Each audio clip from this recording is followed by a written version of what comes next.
We are 5 after, so I'm gonna go ahead and get us started off. I'll start with a little introduction about myself. Hey everyone, I'm Garrett Sauls. I'm a content manager at Interworks, and my job is to just get smart people to talk about smart things.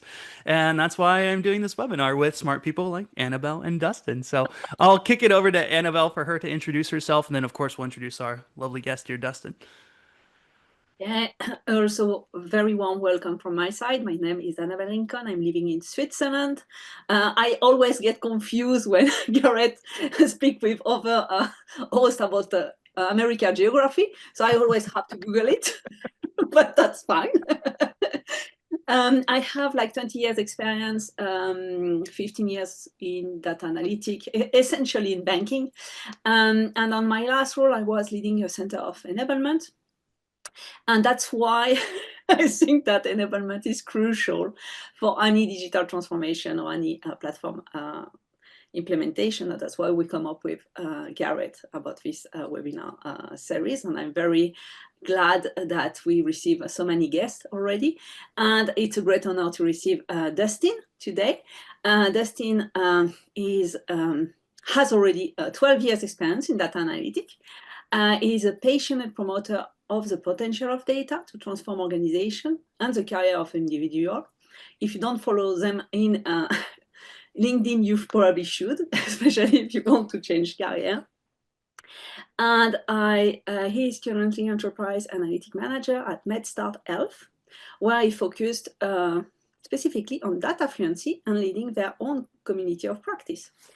Dustin is also incredibly plunged into the data community as a Tableau Social ambassador. He's a creator and co-host of the Data ID podcast and a co-founder and co-host of the Data Career Summit. He's quite busy, I will say. Yeah, that's quite the list. I'm on my third coffee today, coincidentally. So I appreciate that. I love Thank that. you very much for joining, Dustin. Yeah, thank you. I'd love to kick it off, Dustin, with this is always such an interesting question, but because I think there's, again, much like the poll question, there's a lot of answers and there's a lot of takes on it. But when you think about what an enablement leader does, and specifically what you do in an enablement role, what is that like? I mean, can you describe what your day to day is, or generally kind of what your role and function is in your organization? For sure, absolutely. And give just a little bit of context around how I got into a role like this or why I Yeah. was interested in a role like this. Enablement has always, especially as I got a few years into my data career, always was, it was just very clear to me the importance of it and the clear connection between enablement activities and maximizing the return on data products and analytics in an organization. I started out, as many of us did, as an entry level analyst and kind of worked my way up in progressive roles. And as I say, as I got a few years into those roles and started to get my first manager role and ultimately a few years later director role, what I realized was that the hands-on keyboard technical work that I was good at that got me kind of my foot in the door into some of those more senior roles was not going to cut it in terms of making sure that I could see an analytics project through to the end in terms of getting the value that I promised the organization that I would get out of it. And in some cases, I started to ask for incremental investment for projects or new team members and things like that, right? And that's when the dial really gets turned up pressure-wise in terms of getting the full value out of a project and making sure that people in the organization are actually using it. And so what I found was just kind of naturally by default, 25 or 50% of my role as a practitioner became dedicated on enablement. I had to get really good at training folks on the right skills to deliver products and then train people and then get people excited about the data products that are out there and help them feel a connection to their job and how they could add value themselves by using these projects. And so it was just kind of became a natural extension, those activities did, of my role as like an analytics director. And I started to realize over time, I was like, I wonder if someday this is actually going to be someone's job to do, because there were times where, especially when we were launching new data products or critical data products into the organization, that enablement had to be like 80% of what I was thinking about. And this was a director level role, right? Thinking about that stuff that often. And really when long story short, when I saw enablement roles started to open up and this position open up specifically at MedStar, I was like, I really fell in love with that enablement work that I was doing kind of as a side job as an analytics director. And I thought it would be really cool, not only for me personally, it's fun, but also I thought would add a ton of value, to an organization to have someone focused on that, especially someone that kind of had the background with leading the enablement activities in the past. And so that's kind of how I fell into it. And to answer your original question directly in terms of what are some of the things that an enablement, manager does, right? I think there's two primary areas of focus. And it's funny because when I stepped into this role, it was a net new role. People were asking me, they were like, okay, are you going to focus when you say enablement and education, like, are you focusing on developing analysts, professional development around analysts, or are you focusing on getting engagement, with users of data products out in the organization, right? Because, Dustin, you could kind of go two different directions with this, right? And I really think it's both. It has to be both. It's awfully hard to, get investment in new data positions, right? If you don't have the appetite for what they're going to create out in the organization. And I think the opposite is true as well, right? And so you have to develop both, right? And so you have to develop the analyst side of things if you want to make sure you're delivering the right stuff to the users and so on and so forth. So I'm really focused on both of those things and everything that goes into doing both of those things well. Developing analytics professionals, make sure they're connected to the right training resources, they're plugged into a community of practice where they can collaborate and that they feel empowered to execute on the skills that they've built, and can, find the people in the organization that they need to collaborate on projects. And then on the flip side of things, from a, user perspective, it's really helping people feel empowered to be able to find content, to understand the value in it, to get excited about, hey, or even if I'm a leader, a non-technical leader, I see this project that was done and these people are using it and I could see us doing something similar. Okay, now I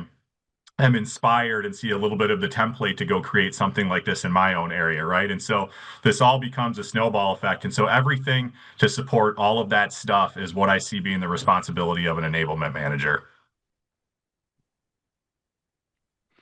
I love that. That's kind of like I love the question you asked, like which path do you think you're going to choose? And the answer is yes. Yeah, yes. What do you think an enablement leader does? Yes. I'm interested for both you and Annabelle. This is kind of a short little follow-up to that. Um, and I'd love to hear both of your takes, but do you think that inherently you as a person, do you think you fall into that enablement role because you like wearing some different hats. You like doing a little bit of everything, some varied work, or what would you say? I mean, kind of just as at a personal level draws you to that, and you really enjoy about that. Annabelle, Personally, go first. yeah, I love sharing my knowledge. Mm. So that start like this. And that start like this, like I was at Credit Suisse. I had like a team of people under me. So I was also training them to become better with Tableau, with data analytic in general. And then on a broader scale, I also start sharing with other people in the organization. Um, that's how I get into it. Let's see, by this mentoring role or this teaching role, and then when I got this opportunity to take over the Tableau Center of Enablement for another bank, I um, I jump in because I say I really want to see where I can push myself and if that is the right fit for me. And I like what Dustin said about having the two roles, because you have obviously to make the best of the investments that you already have invest in the platform. So improve the return on investment by having the platform adopt is one of the big part. And the second part, of course, like make better professional that make faster and quicker decision. That's also a good one. Yeah, for sure. What about you, Dustin? I mean, is it kind of that inherent? Um, you got into enablement just essentially by virtue of you want to share that knowledge, or was it because it's really interesting to me because I think in the world of data analytics you have some people who are very, very focused. I mean, very niche in Yeah. what they do, and then on the flip side of that, you have some people who are very, very broad. Do you think you fall more into that latter category, or is it some other intrinsic motivation that excites you about Yeah. No, it's definitely, more broad. And so, I mean, I think what drew me to it is, actually the reason that I got into analytics in the first place was not because I was always interested in data. I was always kind of working on data projects since I was a kid, since I had my first computer, but I never really considered myself a data person or thought I would be a data professional. I always thought of myself as kind of an entrepreneur, and in the organizations that I've been in, I feel like I've been kind of like an intrapreneur is the term it? that some folks use, for being entrepreneurial within the context of being in a large organization. And once I started to see some of the tools that were available to work with data, and I finished I actually went for an MBA. When I finished my MBA, there was no data specific tracks, Yeah. to age myself a little bit, right? But what I really wanted to do was I wanted to find an opportunity where I could use data to kind of do an entrepreneurial project, to use data to add value to an organization in a way that it hadn't been added before. And so once I got started doing that and kind of got some traction with some of those projects, and then saw the value that all of the enablement work added in terms of really getting full ROI out of those projects. Because if I would have done those projects and never sold the value of them, or never got people using them, like they probably would have just died out. And in some cases, they added kind of a transformational value. And I just got really interested and drawn into this phenomenon that if you can, engage in some tactics to get people excited about analytics, using it, help them form the connection points between the data product and how it can help them do their job. Like you can have a transformational impact, and that's really entrepreneurial, I feel. And so it was just something that was like a natural fit for me. I enjoy training, I enjoy sharing, I enjoy getting people excited about things, and I really understood data and how tools could be used to add value to a business. So I just was lucky to fall into finding kind of this natural fit for myself from an enablement standpoint. Hmm. In our preliminary discussion, Dustin, you mentioned that you had like a big audience of users. And I wonder, I mean, I didn't have so much myself. And I really wonder how you organize yourself and how you approach a big audience in general. What is your training approach? It's a good question. And so, and the size of the, data community that I'm working with at this current organization is definitely much larger than any, internal data community that I've worked with at prior organizations. So it's been new and a learning experience for me too. I would say, the data communities that I've worked with in the past have been maybe somewhere between, if we're talking internal, 30 to 50 folks or so. And our community of practice at MedStar has around 800 members. And not all of them are, hardcore data practitioners. Some of them are just folks that have a vested interest in how data is used at the organization, or maybe they lead a team of analysts or things like that. But that size and scale is definitely different. And one mechanism that we have for bringing those folks together and making sure they stay up to date on what, training offerings we have available to them, or networking opportunities that we have available to them is every 2 weeks we actually have one later today, coincidentally. It's a busy day, but we have a community collaboration meeting is what we call it. And so it's a virtual, almost like 1 hour event where we invite all 800 members to it. Usually we have maybe 100 or so attend live, and then folks watch the recording and we do a recap that's almost kind of in newsletter format, where we, have folks introduce themselves. We go through some of the updates on things that are going on around the organization from a data perspective. And then we'll have, a presentation or two kind of on a featured topic. And that content that we feature in there is usually informed to us by the community. So I do one-on-ones. I do surveying of the community. I did, when I started my role, a listening tour of maybe 60 folks or so that were kind of key leaders in the organization, just to hear what kind of content they wanted and what their pain points were. And we just plan out kind of 3, 6 months in advance what content we're going to deliver that kind of meets the needs of our community. And that's part of our agenda, like I said. And then the other part is kind of keeping them updated on all the offerings that's going on. So I would say that has been a really good mechanism to help scale our program offerings and just keep the knowledge distributed in terms of what's going on and what's available to them. And then, we have a little bit more specific offerings into what we call sub-community of practices to folks that are more focused on. So let's say you're interested in data modeling. We have a sub-community practice for data modeling. And then we also have tool-specific trainings. We have an internal Tableau training, things like this. But that central hub is kind of that community of practice and those community collaboration forums where we let everybody know kind of what's going on and what's available to them. I love that. I'm curious too. One thing I really appreciated. So if people haven't seen it, obviously, Dustin, you gave a fantastic talk at Tableau conference, which I had the privilege of being able to sit in. And one of my favorite things, Thanks for I attending, by feel the like, way, Gary. yeah, thank you. Yeah, right. Yeah. But your presentation, I just wanted to say your presentation was one of the best that I've ever seen at Tableau conference. Like I was so Thank engaged you. with it. Yeah, Yeah, it was amazing. But anyways, so yeah. I'm glad. But I'm it was glad. Well, very early.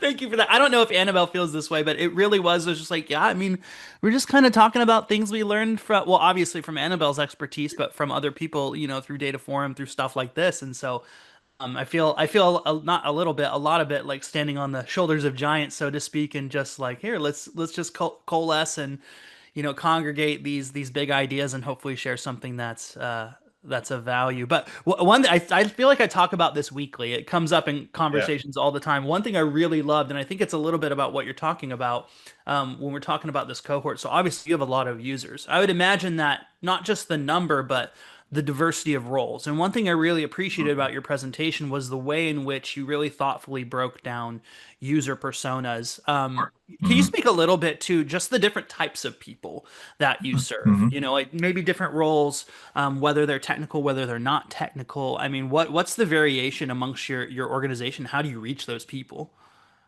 For sure. And I think the breakdown of personas here is very similar to how it breaks down at other large organizations or organizations of a similar size. And I would say, I would add a caveat that I think there's fluid conversation around what these personas are and how they're grouped. There's definitely, I think, alignment on 80% of kind of how you lay out the personas, but then there's always discussion over, maybe one or two. And that'll continue, I think, for through the end of time in the analytics space. But generally speaking, we think of it in terms of, you have consumers, and those are folks that are probably not developing content. They're in the Tableau world, these are going to be your folks with viewer licenses, or these might be folks that are just consuming Power BI reports, on the front end of things, right? And they're using that data for their day-to-day jobs, which probably is not technical in nature.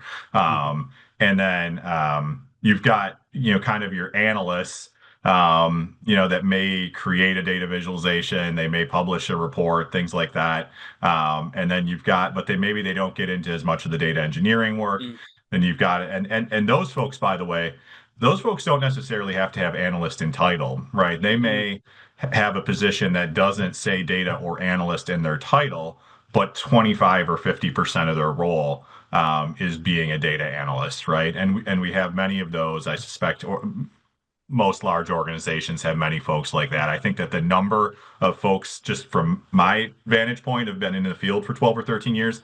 I think that group is growing, and that's a mhm, growing group that has to be served. I see a lot of folks in that boat that attend like my internal Tableau training, as an example. They've got a project that could add value in their area. They have an interest in analytics. They have an interest in data visualization. They want to pick up, learn a tool, learn enough about our data where they could deliver something to add value to their team. So that's one area. Data engineering is kind of another persona. And then there's this increasing, persona I feel just in the industry in general, which is analytics engineer. And that's where it's kind of a combination of those first two. I feel like at first, probably 6 or 7 years ago, you had a lot of folks getting really good at Tableau that were in the business, but there wasn't enough investment in true analytics roles, for them to have a data analyst title. But they weren't data engineers, and then you had folks that were like really good on the back end of things, but they weren't necessarily involved at all in the business. Hmm. And now you have kind of a convergence of the two over time. And I think organizations, it's become very attractive to them to have these analytics engineers. I've seen these roles pop up. We have them on our enterprise analytics team at MedStar, but I've seen a lot more of those positions out there in the market. And so analytics engineer would be another in terms of a persona we think about. And then kind of your data scientist, Hmm. role is another.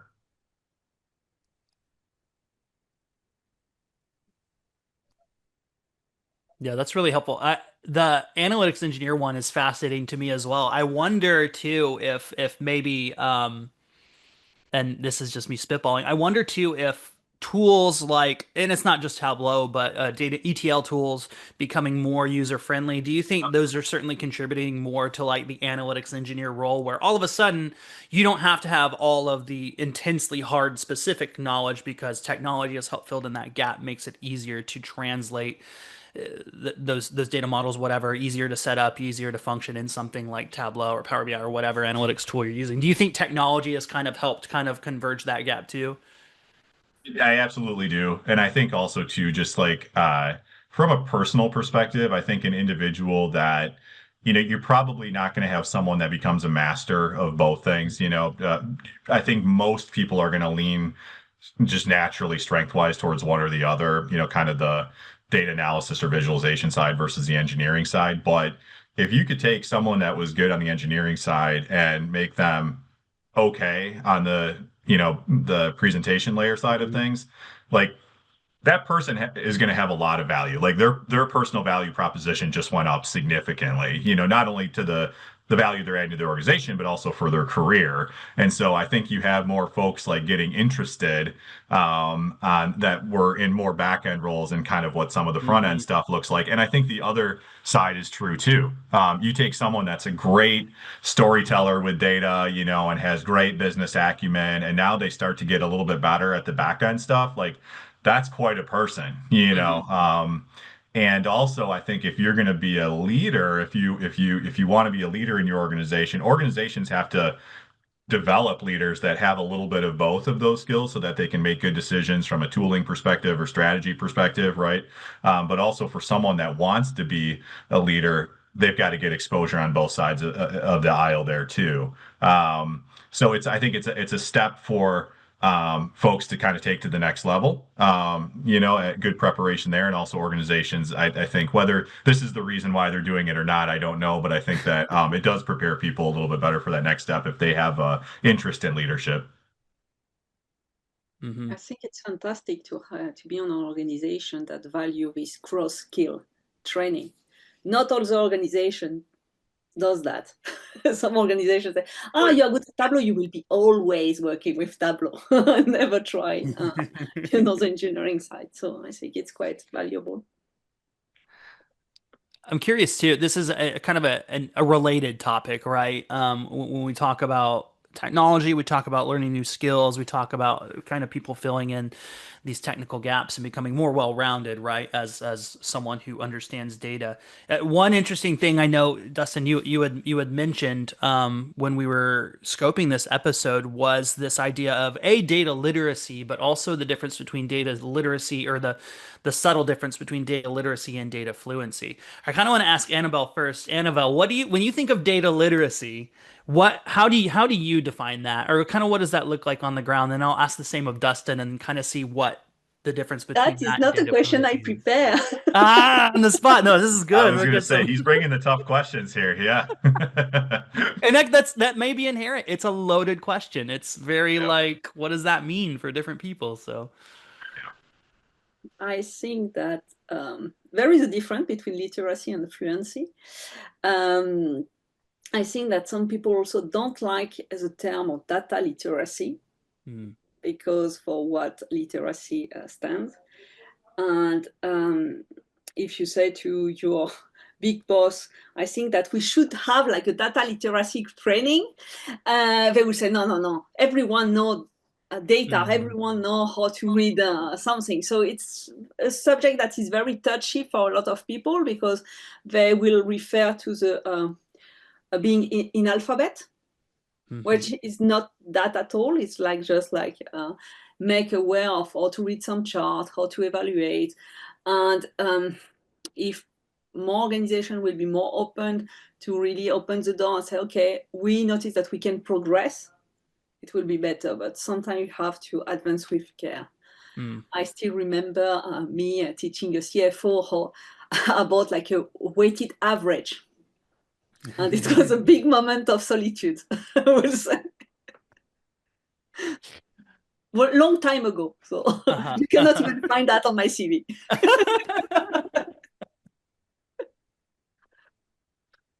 I love that. What about you, Dustin? What do you think when you think of the term data literacy and as it contrasts with something like data fluency? Yeah, for sure. A couple things come to mind there. One is I have had, and I had this is cheating a little bit because I happen to have the slide handy that I've prepared because this question has come up internally as well. And one slide I use to address this is it's actually a quote from Valerie Logan, who is the founder of the Data Lodge, which is a great resource for data literacy, all things data literacy if you want to check it out. But she had this quote where she says, whether you prefer the term data literate or data fluent, remember that building data skills and confidence lives at an intersection. And I agree with that. I think it is that confidence both on when we go back to the thing I was talking about earlier of, are you developing analysts or are you developing consumers of data? Both have to have the confidence. The analysts have to have the confidence to deliver good products that are going to be used, and the consumers have to have the confidence to use those products. And so I think that confidence does live at the intersection. That's what you're going for. Mm. The other thing I will just say is I personally prefer the term fluency. That was actually part of why I was attracted to this role when it was carved out, by my boss. Fortunately, him and I have the same perspective on this. He used fluency in the title, which was something I really liked about it. When I think of literacy, I do think a little bit more about the skill building, like hard skill building. And I don't know if that's right to think that, but it's just kind of the knee-jerk reaction I have when I hear that. When I think of fluency, I think of being like totally comfortable with something and immersed in the culture of something. I gave a presentation once where I started out with the definition of data fluency, to a group of folks where I was introducing this concept. And I put up an image of when I was in my 20s, I took a trip with a friend of mine who was fluent in Spanish. I was not fluent in Spanish. And we went to this beautiful city, Tasco, Mexico. If you haven't seen it, take a look, Google it. It's really cool. Up in the mountains, the city like built up the hills, really cool. And it was amazing. But like I had to communicate through him, and I wasn't totally immersed in the experience. Like I wasn't learning everything I could. I wasn't able to collaborate with other people, like I just wasn't totally immersed in the culture and getting the full Mm. experience of it. It was limited because I didn't speak the language, right? And I think the same is true if you don't speak the language of data, right? You don't get that full experience. And I think the organization suffers from that when you add up all the folks that don't have that fluency, but also you as an individual in your career don't get the full experience that you could as a professional. Hmm. I think a lot of language learners would agree with this, and it's really so. I have a 6-year-old. He's in a Spanish immersion school right now, and he's in Really? kindergarten. Yeah, it's Cool. super cool. But I think to illustrate your point, I minored in Spanish in college, and fortunately had some organic experiences as well. But there is a difference between learning a language from a textbook or even an app. I won't say which apps, but learning from an app and practicing and then being immersed, that fluidity. I think that truly is the difference. There's a literate portion which is like I'm gonna learn the thing. Oh, I see it's A. I'm gonna regurgitate A, but I have no idea what it means or the broader context or any sort of organic fluency. I think there's a lot to be said about using that word because the first word that comes to mind in association is that organic component of it. Whereas literate does feel a little stiffer, a little colder. And I would say the opposite of being data literate feels data illiterate, and illiterate is such a charged word in and of itself. So, from a semantics point of view, as a word person, I really, really do like hearing that difference. So it's really cool to hear why you would use that in place of something, or why would you would shoot for this data fluency, which is just a subtle shift, but an important one. I'm happy that you all agree because I was the first one to answer. That was good. That was good. Maybe we should continue on this complicated question, right? One of the recurrent questions that we always ask our guests is about how do you convince executive that enablement is needed? Maybe you were involved in the setup process or of this enablement at your company or not, but doesn't Mhm. matter because you have Yeah. still to continue to convince them, right? Yeah, for sure. This is definitely an important question. It's a hard question too. I mean, and I think, you know, there's proof of that when you look out at the landscape, of all of the analytics roles that are out there. Um, I would be remiss not to mention that I'm very fortunate to be in an enablement focused role. There are not an abundance of them out there. It is growing, but the number of them is still small. And I think part of the reason for that is this question has not been completely answered in many organizations. The value of it hasn't been completely proven out. In terms of my perspective on proving that value, it's first of all, I'll say I've always, having been in analytics kind of from since before the boom of all of the, new roles, like in 2017, 2018, or 2019, like having started in 2012 or 2013, like I had to get comfortable with the fact that I had to always be selling the value of what I was working on because analytics, when I started was not like necessarily a core function to the organizations that I was in. And so I got to kind of practice the tactics of like always kind of like selling the value of what I was doing. And I remember like my bosses were always interested in like making sure we had good examples and talking points to continue to demonstrate the value of what we were investing in from a data perspective. And I think, it's kind of a similar way of thinking on the enablement side of things. I think if you're fortunate enough to be in an enablement position, you want to continue to share the wins, make clear connections between how they connect to value, those wins connect to value for the organization. And I do think there's a number of ways you can measure this value. I did talk about some of these in my TC presentation. A few that come to mind are so, for example, reducing duplication of work. And you think about building a community, right? And bringing people together, especially if you're in a larger organization. You probably have silos and pockets of that organization that are working on, if not the same project, things that are similar, doing duplicative work in some areas. And when you have a large organization and you have a couple individuals or teams, God forbid, working on the same thing, that's a lot of money. If you're spending, you're paying two teams to do the same type of work for several months out of the year, that's a lot, right? And so breaking down those barriers and silos, that's one way to instantly, I think, demonstrate a return. The math may be a little bit soft, but I think that it would be not very disputable that, especially in a large organization at a big scale, that math is very much there, right? Probably to warrant the investment in some sort of enablement function, right? And that's just one example. Another I think of is attrition. If you again, larger the organization, the easier this Mm. math becomes, right? If you've got several hundred practitioners or thousands of practitioners at your organization and you make a 5, 10, 15% change for the better in attrition, that math is pretty good when you look at what attrition costs the organization, right? Per head count. I think the ability to attract top talent is another thing. When you get momentum around analytics, you get the reputation of having a great community, an enablement function that invests in individuals, makes it easy for them to develop their skills and careers. You're going to find yourself in a situation where, and I can say I have seen this firsthand in multiple organizations, when you get that reputation, you start to get people, top talent, knocking down on your door to try to get in rather than fighting and clawing and try to find them. There's definitely value that can be assigned to that, right? And another thing that comes to mind is this is something I've been thinking a lot about lately. Is I really like there was an article that Brent Dykes published in Forbes a while back. I think this was back in 2022. Yeah, I'm looking at it right now, but it still very much rings true today. And it talked about the fact that only 5% of organizations actually their products actually get to the point where they lead people to take action on things. And that's pretty alarming, right?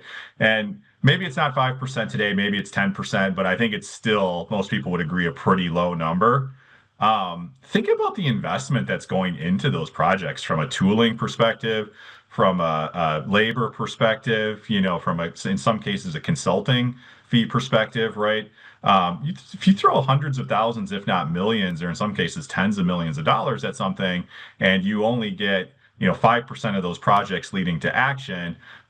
Whereas if you had a very, proactive, invested effort and enablement where you got the full return out of those projects, the difference between the return on that, it goes from negative to positive, first of all, right? Mhm. But it's significant, it's enormous, and so that's why, and sometimes it's amazing to me actually that this hasn't been enablement as a function hasn't been invested more because to mitigate the risk of a low to no ROI on a heavily invested function project, et cetera. We're talking about pennies on the dollar, right, to invest in enablement. So to me, it just makes sense from a risk mitigation standpoint. But what I also loved about Brent's example was in that same article where he shows this data analytics marathon, where you start with, 100% of companies are doing data collection, and then you go all the way through the marathon, and you end with 5% are taking action after data products have been developed. There's also this image he put together where he shows the data analytics marathon either going people running downhill or running uphill, right? And he used the example of if you have a strong data culture, you're running that marathon downhill versus running uphill. And I think the same is true. You could almost interchange enablement with data culture. I mean, I think enablement leads to a good data culture. A good data culture is going to cultivate good enablement activity. So I think of it as kind of interchanging, but that visual of, and I feel this myself as we get better and better with enablement activities, not only at this current organization, but in the past, as you get better with those, you're running downhill Mhm. and you're increasing that percentage of product projects that are leading people to take action. Whereas if you're not doing anything from an enablement or culture building perspective, you're fighting and clawing and going uphill and you're losing money, and so that's where I think that I believe this enablement field, if we do it well, if we get it right, it's going to grow and grow. Because it's a no-brainer to, like I say, pennies on the dollar to make that investment enablement versus what we're spending on other things around analytics. Hmm. I think that's fascinating to me. You had mentioned prior calling this like a snowball effect, but I mean, in my mind, I just visualize a chart, right? It feels like you keep things static. You just do rote training, and it's just this, or maybe it's this. Maybe it's generous to say it's this. But the moment you start doing it more organically and investing in people, it's an exponential curve rather than a linear curve, right? Just like that. So I think that's really interesting to say that you invest in it, you do the right things, you can have that exponential curve up. But similarly, conversely, if you have negative culture and you lose that momentum, you can fall off a cliff. Another thing that I thought was really interesting too in a larger organization, because I feel like you can feel this in smaller organizations very acutely, but it certainly happens in larger organizations, is just like loss of institutional knowledge. And so if you don't have a dedicated hub where that is stored somewhere. If you have this team over here and all of a sudden two or three people leave because they lost momentum and they were the only people who knew how to do X, Y, or Z, the efficiency loss and then the cost associated with that is huge. 100% agree. 100% agree.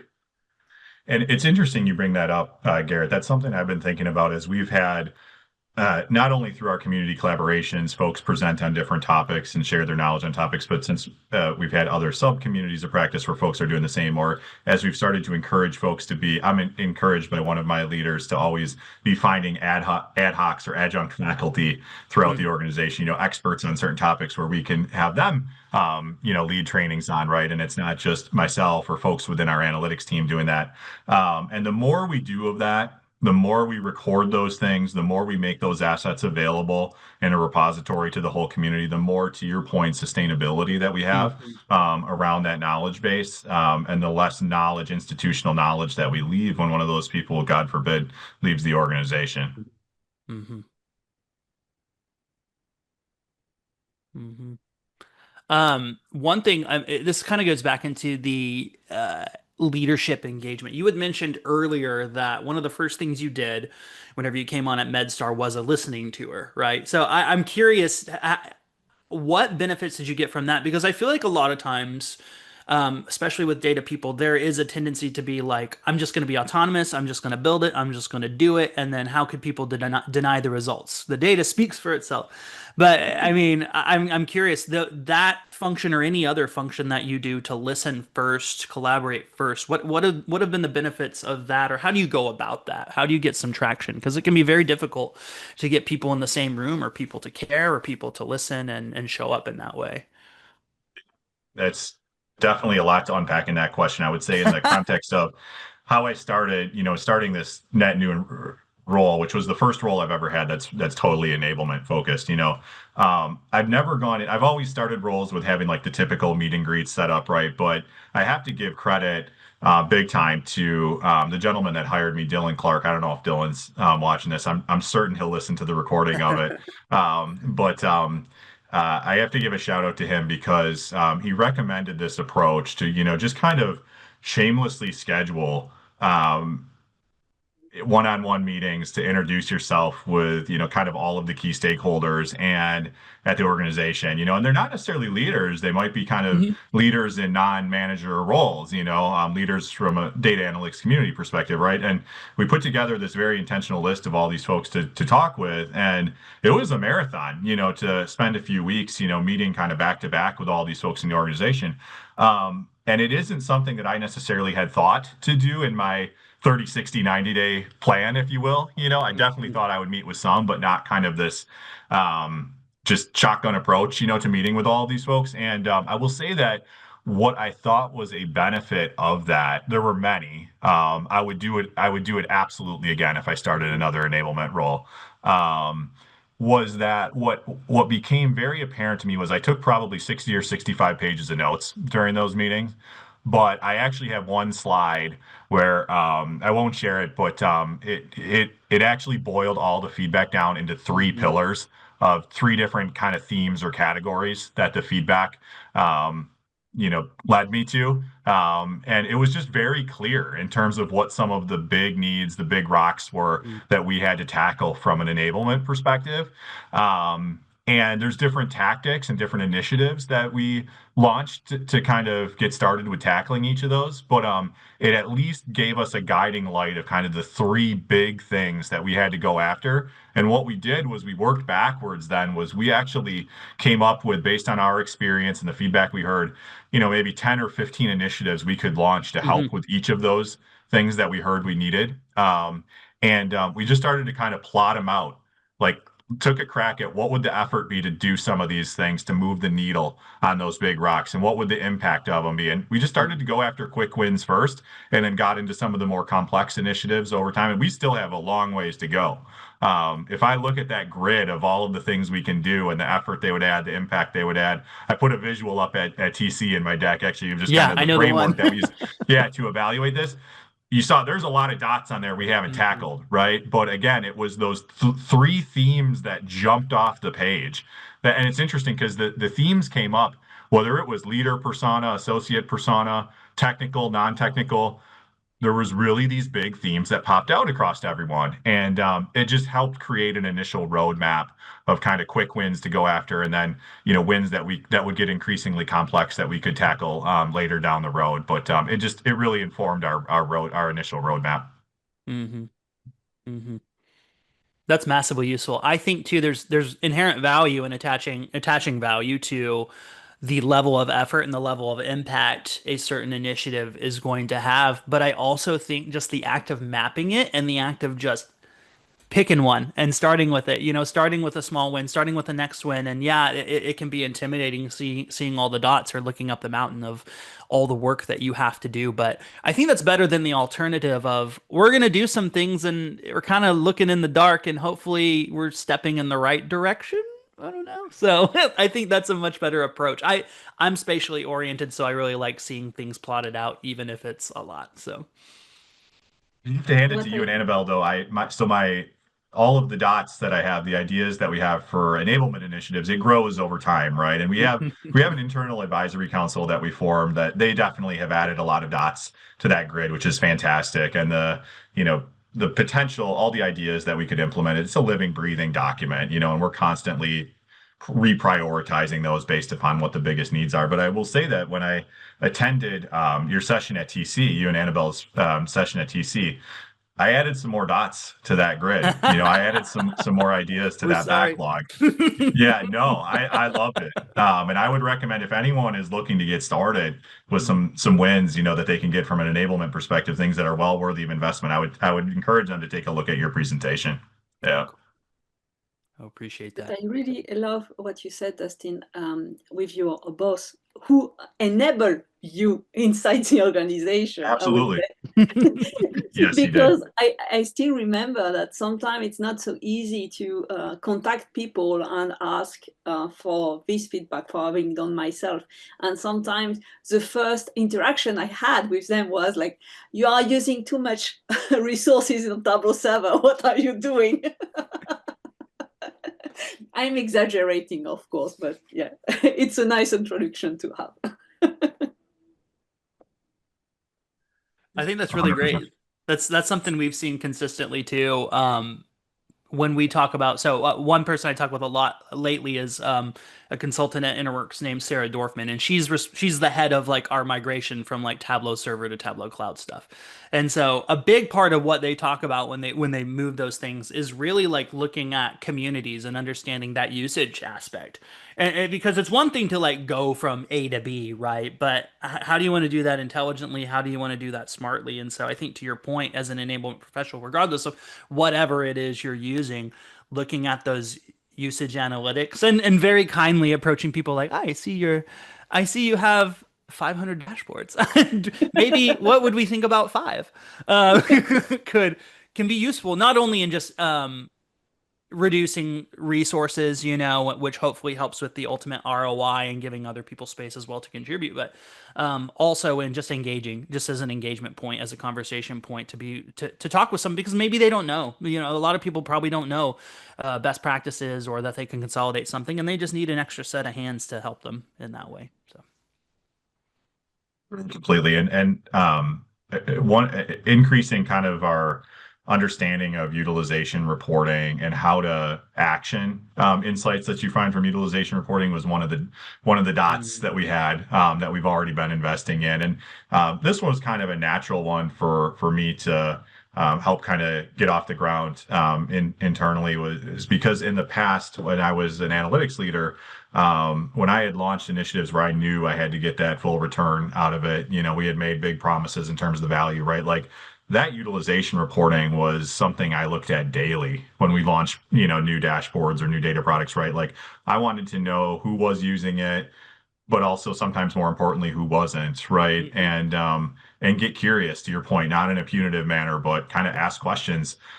Maybe it's not even of the folks that aren't using it, but maybe they're managers, and ask mm, them, kind of what do you think about this, or how do you perceive how your team is using this, and could we together, do a session with them, just a refresher, and maybe would you be willing as their leader to chime in, just practically speaking, how you would see them using this in their job, and those are the kinds of things that are going to add that kind of order of magnitude level impact with your data products rather than if you just kind of let them sit, you don't monitor the utilization, you don't be mhm. proactive to have those conversations, and some of those conversations, it's not necessarily technical in nature. Sometimes it's Yeah. it's very much, talking about the business use case or the practical use case in the organization and team dynamics, in terms of why some people culturally may not want to use it and how do you break down those barriers and things like that. But it's awfully hard to break those things down and drive change if you don't know, if you're not looking at Yeah. utilization and you're not having these conversations proactively. Yeah.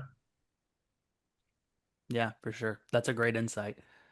We're at about 5 minutes, and I'm gonna open this is last call for people for questions, but we'll talk through some things as well while we're waiting. Oh, we got one. We got a live one. That's the one I was asking for also myself that we should have record or TC presentation. I know, I know. I feel like I want to say that maybe some I don't know which were recorded and which weren't, but at the end of the day, I think it's something that if it's not recorded, then Annabelle and I can go. We can re-record. We have the technology. We know how. Uh, we can go do that. And we Uh, can invite Dustin to do the same for his. yeah. Exactly. We'll take to answer this question though. We'll take a look. Sometimes after Tableau conference, it's murky about whenever something will get posted and when and something like that. So we'll kind of connect with the resources and see if things were recorded or where they're at. If they're not, we will provide some additional resources. Obviously, we have attendees registrations here. We can add an email list. Pretty easy to send these things out, or connect with us on LinkedIn. I would imagine anyone on here is more than happy to share some resources with people. But while other people are asking questions, stuff like that, I'm curious, Dustin, to talk about so your podcast, the data careers, all of this stuff. I want to hear about that. I want to hear about how you got into that and what those things are and how people can kind of connect with them. Appreciate it. Yeah, great question. So, in terms of the Data Career Summit, I started it with another Tableau ambassador, Brandy Beals, and Brandy was actually the leader of our Tableau user group in our Milwaukee area. And I got to know her long ago when I first started in Tableau. I got plugged into that community, and she just did an amazing job of leading it. And over the years, we got to be friends and kind of just as analytics leaders in our community, stay in touch over just certain kind of management, topics and things like that, and leading analytics initiatives at our organizations. And around, I would say 2018 or 2019, we both realized that we started getting asked a lot of questions of like how folks could break into the field, or maybe how their son or daughter could break into the field and things like that. And I started creating, content around these topics, and she definitely helped address them in our local community. And we at some point we're like, maybe we should organize an event around this to help address these questions at a greater scale, because it probably doesn't make sense just for her and I to try to answer them. Not to say we were the only two people, right? But like we need to bring together all the experts. And that was how the Data Career Summit started. And so we've done four of them, and we'll see if there's another. I Mhm. will say it's an awful lot of effort to put Yeah. into to put them on. But we've just been really blessed to have some amazing speakers and folks come together to just give insight to job seekers and transitioners as to, what tactics to deploy to get into the field. And then from a Data Ideas podcast standpoint, I just did episode 57 last week. We've got Wow. episode 58 coming up this week with Sekou Tyler. I don't know if Sekou has been on your Mm-mm. okay. All right. He did a session at TC, but Seku's actually been a speaker at our internal MedStar community collaborations as well. Just someone I respect a lot in the field. So he'll be the guest this week. But yeah, we're doing them weekly, every Thursday night live at 8 o'clock Eastern time, recording and then publish out the podcast to all the major platforms on Friday morning. The theme of the podcast is growing your career in data and AI. So just trying Nice. to continue to deliver more content to kind of that following that's been built around that topic.